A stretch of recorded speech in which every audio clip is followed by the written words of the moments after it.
বিধানসভায় দফায় দফায় উত্তেজনা। শুভেন্দু অধিকারী পৌঁছতেই সেখানে নতুন করে উত্তেজনা ছড়ায়। আমার সঙ্গে রয়েছে অপর প্রতিনিধি আবির। আবির, একেবারে বেনজির ঘটনা আজ বিধানসভা। একদিকে মারামারি, তারপর দেখা গেল যেভাবে বিধানসভায় শুভেন্দু অধিকারী পৌঁছলেন, তারপরে আবার নতুন করে উত্তেজনা। কিন্তু আমি জানতে চাইবো এই সূত্রপাতটা কি নিয়ে শুরু হলো, কিভাবে? দেখো, যে সূত্রপাত সেটা হচ্ছে যে অশোক লাহিড়ী বিজেপি বিধায়ক, তার একটি পয়েন্ট অফ অর্ডার আনাকে ঘিরে। তুমি জানো যে গত বৃহস্পতিবার দিনকে বিজেপি বিধায়ক অশোক লাহিড়ীর যে একটি বক্তব্য বিল সংক্রান্ত বিষয়, সেটিকে এক্সপান্ড করে দেওয়া হচ্ছে বিধানসভার অধ্যক্ষ রুল বুক অনুযায়ী। এবং বক্তব্য ছিল যে বিধানসভাতে তিনি বক্তব্য রাখার পর নির্দিষ্ট সময় তাকে যে অপেক্ষা করতে, তিনি সেটা করেননি এবং যেভাবে অধিবেশন কক্ষ ত্যাগ করে চলে গিয়েছেন, এটি আইন অনুযায়ী করতে পারা যায় না। আজকে point of order Ashok Lahiri নিয়ে আসেন এবং সেক্ষেত্রে দাঁড়িয়ে কেন স্পিকারের সিদ্ধান্ত নিয়েছেন সেই প্রসঙ্গে রেজ ধরে কথা বলেন হচ্ছে চন্দ্রিমা ভট্টাচার্য। এবং তারপরেই দেখতে পাওয়া যায় যে বিজেপি শিবিরের তরফ থেকে তারা উল্টে পাল্টা প্রতিবাদ জানাতে শুরু করেন। তুমুল স্লোগান শুরু হয়, বিজনেসের যে কাগজ তা কার্যত ছিঁড়ে উড়িয়ে দেওয়া হয় এবং স্পিকার নিজের চেয়ার ছেড়ে উঠে দাঁড়ান এবং বিজেপির বেশ কয়েকজন বিধায়ককে তিনি বারবার ধরে সতর্ক করেন যে এমন আচরণ করতে পারা যাবে না, এমন আচরণ করা হলে তিনি সাসপেন্ড করতে বাধ্য হবেন। তারপরেই দেখতে পাওয়া যায় যে 4 বিধায়ককে সাসপেন্ড করা হয়।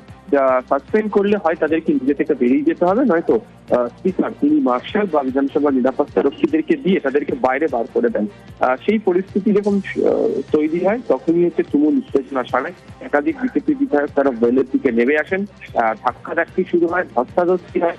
শঙ্কর পশ্চিমের এক নিরাপত্তা রক্ষী ওয়েলের কাছে মাটিতে পড়ে যান। মিহির গোস্বামী, সুদীপ মুখোপাধ্যায় তাদের সঙ্গে, মনোজ ওরাও, দীপক বর্মন তাদের সঙ্গে কার্যত ধস্তাধস্তি চলে, টানাটানি চলে এবং মহিলা নিরাপত্তা রক্ষীরা তারাও এগিয়ে আসেন এবং তারাও ওয়েলের সামনে গিয়ে তারাও দাঁড়িয়ে পড়েন। একদিক থেকে শাসক দলের বিধায়করা তুমুল স্লোগান দিতে শুরু করেন, অন্যদিক থেকে বিজেপি বিধায়করা দীর্ঘ সময় ধরে চলেন এবং তারপরে পরবর্তী সময় তারা ওয়াকআউট করে বেরিয়ে যান।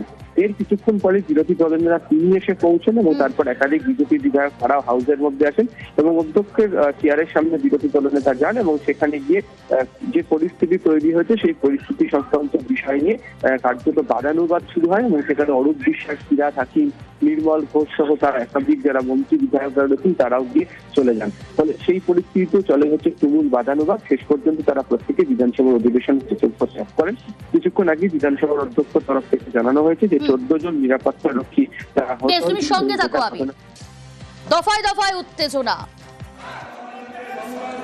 ভারতীয় জনতা পার্টির পক্ষ থেকে আমাদের 4-5 এমএলএ প্রতি সমর্থন জানিয়ে আমরা আগামীকাল বিধানসভার শেষ দিনও আমরা এখানে বিধানসভা চলাকালীন ধর্ণা অবস্থান চালিয়ে যাব।